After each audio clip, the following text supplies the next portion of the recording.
Yeah, I really just think, I think back to January when Rocco came back here, and my first impression would have been how he came into that TCU game, you know, which was a tough spot to be in. And, you know, there wasn't a lot of momentum that game a year ago.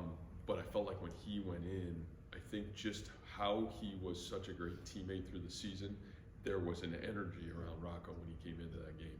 And, you know, I think one of the things that Rocco really did a great job of last offseason was just went to work. His winter conditioning, how he trained, how he competed. You know, we do a lot of competition stuff in the offseason, and I just think what Rocco did is he put his head down and he went to work at his craft, and I think he had a lot of respect by everybody in this locker room.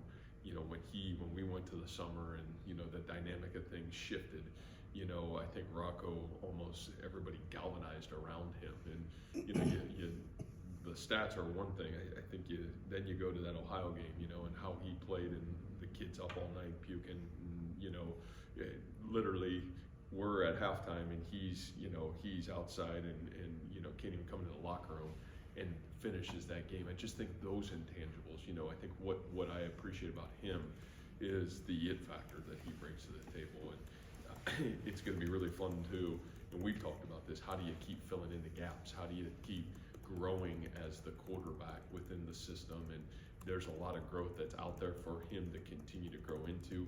But I think the human being, and I know I've said this, you know, when you compare him and Brock, what are some of the things that are similar? I think the humility to when you have success, give praise to others, and when it goes wrong, you got to take the heat, you know. And unfortunately, you know, I think back to a lot of times when Brock, man, it was the receiver that dropped the ball, why the ball was intercepted. The receiver ran the wrong route, but nobody else knows that. We know that, but he always stood up there and he took the blame. And I think Rocco's got those same qualities. I think for a young guy to have that in today's world, it's pretty impressive. And I think he had all those intangibles and has brought those to the podium in terms of how he handles himself.